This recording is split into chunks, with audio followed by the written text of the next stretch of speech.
We are now into the round of 16 of the Europa League. Let's do some predictions. Hello guys, and welcome back to yet another video. As I say, we are predicting the first legs of the Europa League round of 16, and this is something we haven't done much on the channel, so do let me know if you like this, and be sure to support the video if you want to see more Europa League predictions. Let's go for 1,100 likes. It takes 2 seconds to hit the like button, so do be sure to drop a like and hit the subscribe button if you want to see more of this stuff. Like I say, I'm happy to do more. I've really enjoyed doing the Champions League predictions, so let's have a go at doing some Europa League predictions. Be sure to share your predictions down in the comments as we go along, and let's get into the games. And we start with AZ Alkmaar versus Tottenham Hotspur, and this one could be tasty. Alkmaar did finish 19th in the Europa League phase. They did okay. They had to go into the playoffs where they did beat Galatasaray 6-3 on aggregate. Some incredible scores there. They did score 13 goals in the league phase and conceded 13 as well. And they come up against Tottenham here, who did finish in 4th place in the league phase. They did do quite well, to be fair, scoring 19 goals in the league phase and conceding 9. Now, the question marks I've got over this one is which Tottenham Hotspur are going to turn up, because they can be really good, they can be really bad. It's just about what kind of consistency Ange Postecoglou can get out of them now. And of course, he's mentioned that he wins things in his second season, so it really does feel like the Europa League is his last chance to do that. They do have a chance though, and I think they could win this game. It feels like Spurs have improved a little bit recently in the Premier League. I know they lost to Manchester City last time, but they have got players returning, and it feels like defensively they've tightened up a little bit. So I think I might go Alkmaar 0, Tottenham 1 as my prediction here, which obviously would give Spurs a massive leg up and advantage going into that second leg back at the Tottenham Hotspur Stadium. Let me know your thoughts down below. I'm just backing Spurs in that first leg. The next game then sees Bucharest taking on Lyon. Is it a difficult one to predict with the two teams not finishing that far away in the Europa League table? Possibly. Bucharest, of course, finished in 11th place. They're doing well, of course, in the Romanian league. Scored 10 goals in the league phase and conceded 9. They did get through in the playoffs, winning 4-1 on aggregate, and they come up against Lyon, who, as I say, finished in 6th place, scoring 16 and conceding 8. And of course have Lacazette, who scored 3 goals in the Europa League so far. Once again, I am struggling to predict this one. Not a lot to separate the two. With Bucharest having the home advantage, I might back them to get a draw, but it would still be advantage to Lyon going into the second leg. I'm going to go for a 1-1 draw as my prediction for this one. I do make Lyon the slight favourites, but with the home advantage, I think this could be close, you know. Going to go for a 1-1 draw. On to the next one then, which sees Fenerbahce taking on Rangers. Really looking forward to this one. It's two very passionate fan bases. How will this one play out? Of course, you've got Jose Mourinho in at Fenerbahce. They did finish 24th in the Europa League table. They struggled to get through. They did have to win in the playoffs. They beat Anderlecht, of course, 5-2. But like I say, in the league phase, only scored 9 goals and conceded 11. They did not set the world on fire. As for Rangers, they did well. They finished in that top 8 in 8th place, scoring 16 and conceding 10. Rangers, of course, not going to win the Scottish Premiership this title. Celtic have pulled too far away. So it really does feel like Rangers can put a lot of focus into the Europa League. And look, we saw them get quite far in Europe a couple years ago. Can they get as far as the final again?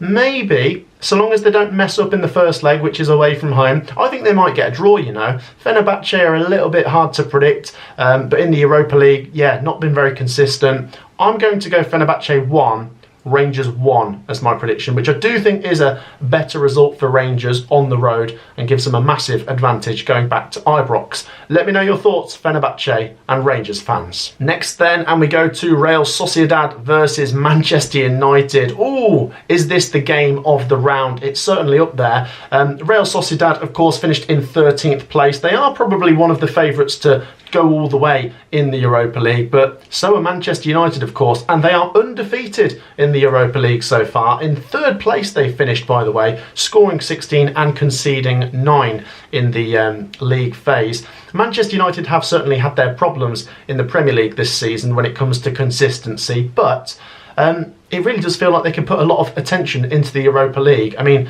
I don't think they're going to finish in the top 7 or top 8 of the Premier League. I don't think they're bad enough to get relegated, so can they turn their attention to the Europa League, and do they have a good chance of winning it?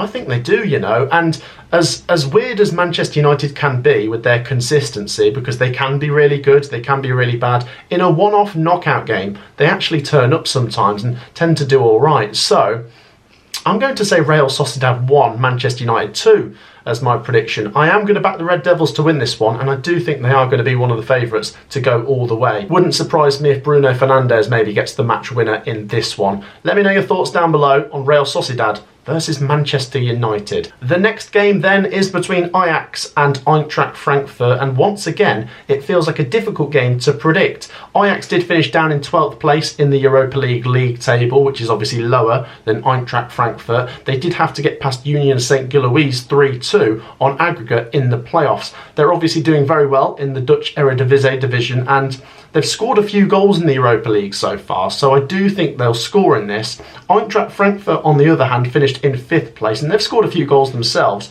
They're currently 3rd in the Bundesliga and performing quite well in general. I must admit, I am tempted to go for another draw in this one, but I might just back Ajax with that home advantage. I'm going to go Ajax 2, Eintracht Frankfurt 1 as my prediction here, which would mean it's all to play for going back to Germany, but it would give Ajax a little advantage. I think the home advantage is crucial in that one. Next then, and we have Bodo Glimt versus Olympiacos. Now Bodo Glimt of course had to win in the playoffs as well after finishing 9th in the Europa League table. They beat FC20 6-4 on aggregate. It was absolutely crazy. There was goals flying in every direction, but Olympiacos is a very difficult test for them. Olympiacos finished 7th in the Europa League table. Now they might have only scored 9 goals, but they did only concede 3.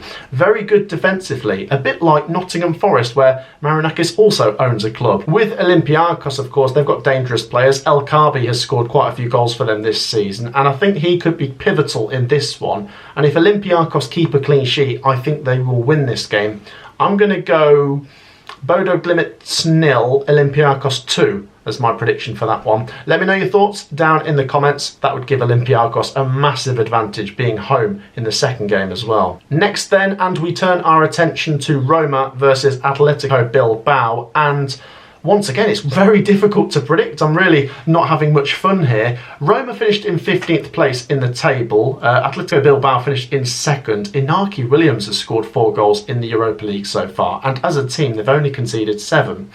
That said, Roma did do well in the playoffs. They beat Porto 4-3 on aggregate, and they of course have the home advantage here. So I might go for another draw, but I think there will be goals in this one. Both sides have scored over 14 goals collectively in the Europa League competition so far. So let's go for some goals. Let's have some fun. Roma 2, Atletico Bilbao 2 is my prediction for this. Once again, any draw does give the advantage to the away team going into the second leg, but I wouldn't rule Roma out of winning this game, but I just genuinely think the first legs can be really close and cagey and can end in draws, and that's where I'm going with this one, with Bilbao doing so well in the Europa League so far. Let me know your thoughts once again down in the comments. On to the final game then, and we see Lazio going away to Viktoria Plzeň, who did get through in the playoffs, beating Fenerbahce 3-1 on aggregate, and they did score 13 goals in the league phase, conceding 12 as well. But Lazio won the Europa League phase. They came top, scoring 17, only conceding 5. And of course, they've got Pedro, who scored 4 goals in this competition so far as well. He's going to be up there for potential top scorers come the end of this tournament. I really do fancy Lazio here, I must be honest, you know, considering how well they did in the league phase. I'm going to back Lazio to win this one 2-1. And that, like I say, once again, gives them a massive advantage going into that second leg. I think there'll be goals in that game, so let me know your thoughts as well down in the comments. And there you have it. That wraps up the predictions for the Europa League round of 16 first leg games. It's just a quick video I thought of putting out to see how you guys would like it. Let me know if you do. Drop a like and subscribe if you haven't done those 2 things, just to support the video and the channel. And like I say, we can meet up again for Europa League round of 16 second leg predictions next week. Thank you for your great support, guys. Take care. I'll see you in the next one. Peace out.